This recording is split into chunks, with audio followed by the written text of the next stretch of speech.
प्यारे भक्तों, आज एकादशी तिथि है और आज के दिन जो भी भक्त गणेश भगवान की कथा को श्रद्धा पूर्वक श्रवण करता है उसकी सभी मनोकामना अवश्य ही पूर्ण हो जाती है। इसलिए कथा को बड़े ही श्रद्धा प्रसन्नचित मन से पूरा जरूर सुनिएगा। प्रेम से बोलिए गणेश भगवान जी की जय हो। एक बार एक नगर में एक मालिन रहती थी। उसके पति चल बसे थे। उसका एक 4 साल का पुत्र था। उसकी सास कठोर हृदय की स्त्री थी। वह बहू को बहुत तकलीफ देती थी। एक दिन सास ने बहू और पोते को घर से निकाल दिया। वे दोनों रोते हुए चलते चलते एक जंगल में जा पहुंचे। वहां एक बड़े पेड़ के नीचे बैठ गए। वहां से थोड़ी दूर पर एक गणेश जी का मंदिर था। वहां बहुत लोग गणेश जी के दर्शन करने आते थे। दर्शन करके गणेश जी को प्रसाद चढ़ाते, फिर वह प्रसाद सबको बांट देते थे। इस प्रसाद से माँ बेटे का गुजारा होने लगा। दोनों गणेश जी की पूजा पाठ में लग गए। एक दिन उन्होंने सोचा क्यों ना हम भी जंगल से फूल लाकर बेचें। वे रोज जंगल से फूल लाकर उसकी माला बनाकर बेचने लगे। साथ में पूजा की सामग्री और प्रसाद भी बेचने लगे। इससे उनको आमदनी होने लगी।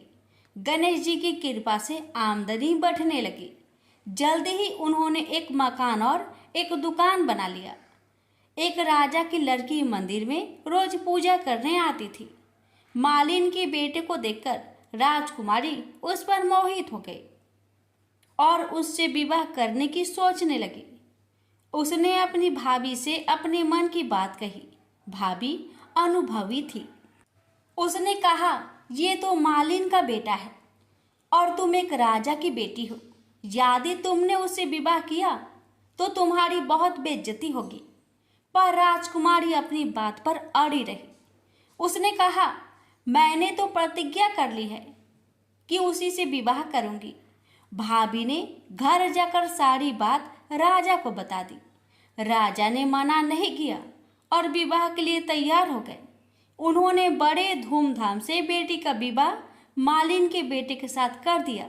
मालिन ने सबसे पहले बेटे बहू को गणेश जी की मंदिर में ले जाकर पूजा पाठ करवाया और गणेश जी का आशीर्वाद दिलवाया। इसके बाद पूरे नगर में यह बात फैल गई कि गणेश जी की पूजा करने से सब दुख कष्ट दूर हो जाते हैं। यह बात सुनते ही नगर के सभी लोग मंदिर आने लगे। मालिन और उसके बेटे की बिक्री और बढ़ गई। उधर उसकी सास के बुरे दिन आ गए। अन्नदाता उससे रूठ गई और वह भूखे मरने लगी। एक दिन वह रोती धोती उसी गणेश जी के मंदिर में आ पहुंची। वह मालिन के बेटे से बोली, मैं भूखी हूँ, मुझे रोटी कपड़ा दे देना, इसके बदले मैं तुम्हारे सारे काम कर दूंगी। लड़के को दया आ गई और उसे काम पर रख लिया। उसने अपनी दादी को नहीं पहचाना। जब मालिन घर आई तो उसने सास को पहचान लिया। वह सास से बोली, सासू जी आप यहाँ कैसे? सास ने पोते की तरफ इशारा करके कहा, मेरी इस सेठ के यहाँ नौकरी लग गई है। बहू बोली, यह आपका पोता है और यह घर भी आपका ही है, यह दुकान भी आपका ही है। जब आपने हमें घर से निकाला तब गणेश जी ने हमारी रक्षा की। बहू की बात सुनकर सास बोली, मेरी करनी मैंने भोग ली। बहू बोली, सासू जी अब आप हमारे यहाँ रहो और पोते का सुख देखो। हे गणेश जी महाराज, जैसा सुख आपने मालिन को दिया वैसा ही सुख सबको देना। प्रेम से बोलिए गणेश भगवान की जय। पौराणिक कथा के अनुसार एक समय की बात है कि भगवान विष्णु का विवाह माता लक्ष्मी जी के साथ निश्चित हुआ। विवाह की सभी तैयारी होने लगी। सभी देवी देवताओं को निमंत्रण भेजे गए, लेकिन भूलवश गणेश जी को निमंत्रण देना रह गया था। इधर भगवान विष्णु की बारात जाने का समय आ चुका था। सभी देवता अपनी पत्नियों के साथ विवाह समारोह में शामिल होने को आए, परंतु सभी देवी देवताओं ने देखा कि गणेश जी कहीं दिखाई नहीं दे रहे हैं, तब उन सभी ने आपस में चर्चा की, क्या गणेश जी को नहीं न्योता दिया गया या गणेश जी ही नहीं आए हैं। सभी को इस बात पर बहुत आश्चर्य हुआ। इस बात पर उन सभी ने विष्णु भगवान से ही इसका कारण पूछा। विष्णु भगवान से पूछने पर उन्होंने कहा कि हमने गणेश जी के पिता भोलेनाथ, महादेव और माता पार्वती को न्योता भेजा था। यदि गणेश जी अपने पिता के साथ आना चाहते तो आ जाते, अलग से उन्हें न्योता देने की कोई आवश्यकता भी नहीं थी। दूसरी बात यह है, उनको खाने में 1.25 मन मूंग, 1.25 मन चावल, 1.25 मन घी और 1.25 मन लड्डू का भोजन चाहिए।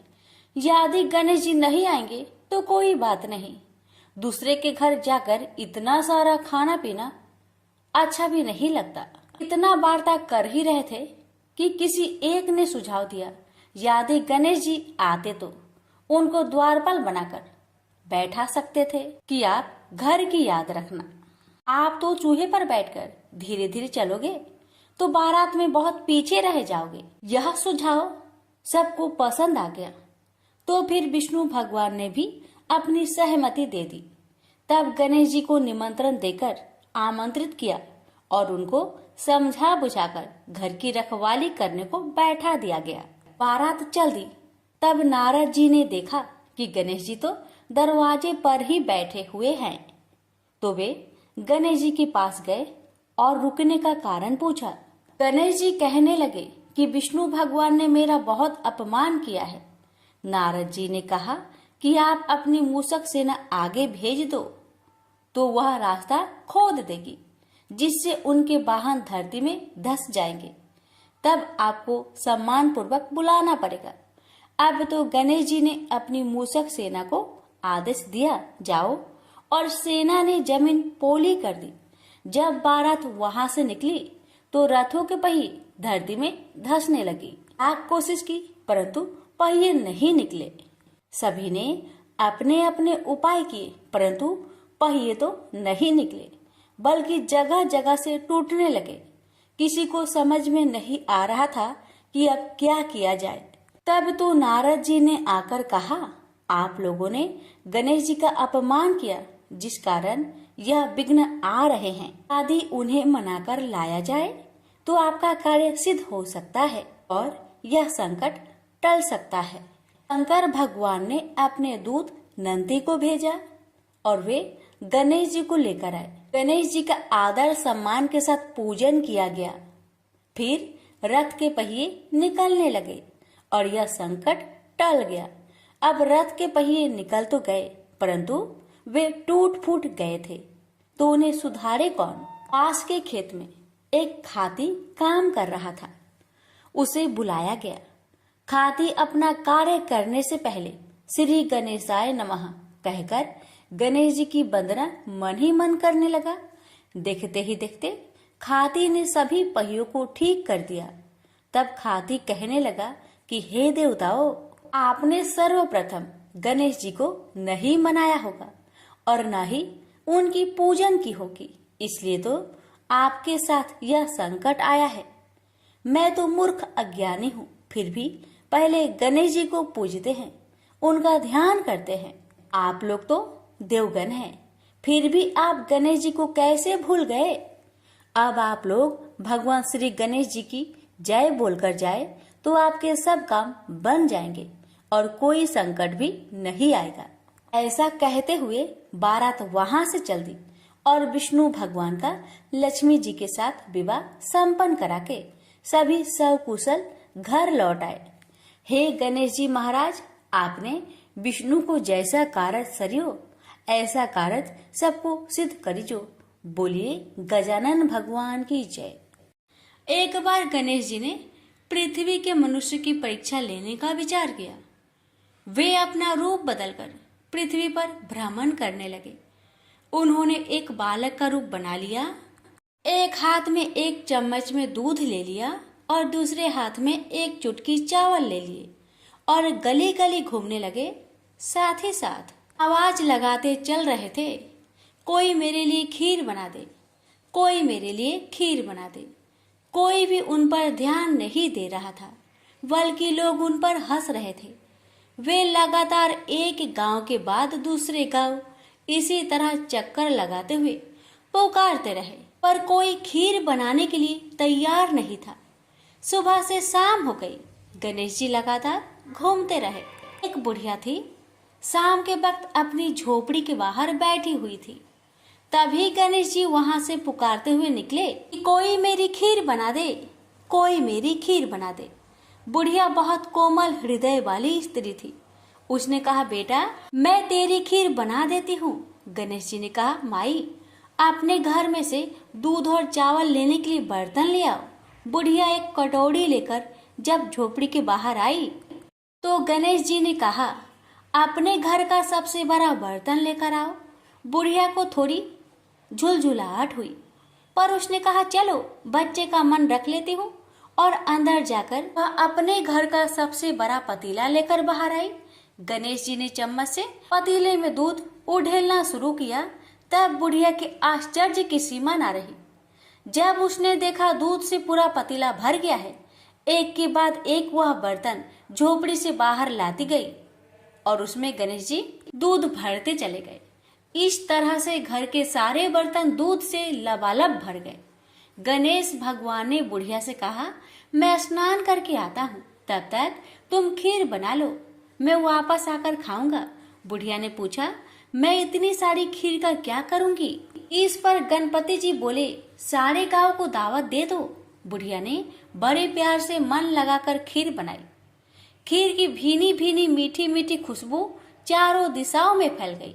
खीर बनाने के बाद वह हर घर में जाकर खीर खाने का न्योता देने लगी। लोग उस पर हंस रहे थे। बुढ़िया के घर में खाने को दाना नहीं और यह सारे गांव को खीर खाने की दावत दे रही है। लोगों को कौतूहल हुआ और खीर की खुशबू से लोग खींचे चले आए। लोग सारा गांव बुढ़िया घर में इकट्ठा हो गया। जब बुढ़िया की बहू को दावत की बात मालूम हुई, तब वह सबसे पहले वहां पहुंच गई। उसने खीर से भरे पतीलों को जब देखा तो उसके मुंह में पानी आ गया। उसे बड़ी जोर से भूख लगी हुई थी। उसने एक कटोरी खीर निकाली और दरवाजे के पीछे बैठकर खाने को तैयार करने लगी। इसी बीच एक छींटा गिर गया और गणपति जी का भोग लग गया और वो प्रसन्न हो गए। अब पूरे गांव को खाने की दावत देकर बुढ़िया वापस अपने घर आई। उसने देखा बालक वापस आ गया था। बुढ़िया ने कहा, बेटा खीर तैयार है, भोग लगा लो। गणपति जी बोले, माँ भोग तो लग चुका है, मेरा पेट पूरी तरह से भर गया है, मैं तृप्त हूँ, अब तू खा, अपने परिवार और गांव वालों को खिला।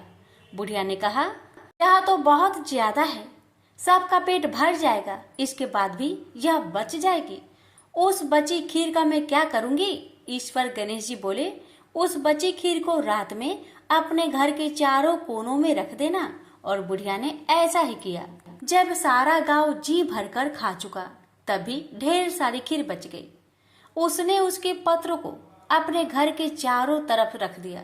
वहां उठकर उसने क्या देखा? पतीले में खीर के स्थान पर हीरे, जवाहरात और मोती भर गए हैं। बहुत खुश हुई। उसकी सारी दरिद्रता दूर हो गई। वह आराम से रहने लगी। उसने गणपति जी का एक भव्य मंदिर बनवाया और साथ में एक बड़ा सा तालाब भी खुदवाया। इस तरह उसका नाम दूर दूर तक प्रसिद्ध हो गया। उस जगह वार्षिक मेले लगने लगे। लोग गणेश जी की कृपा प्राप्त करने के लिए उस स्थान पर पूजा करने और मान्यताएं मानने के लिए आने लगे। गणेश जी सबकी मनोकामनाएं को पूरी करने लगे। प्रेम से बोलिए गणेश भगवान की जय।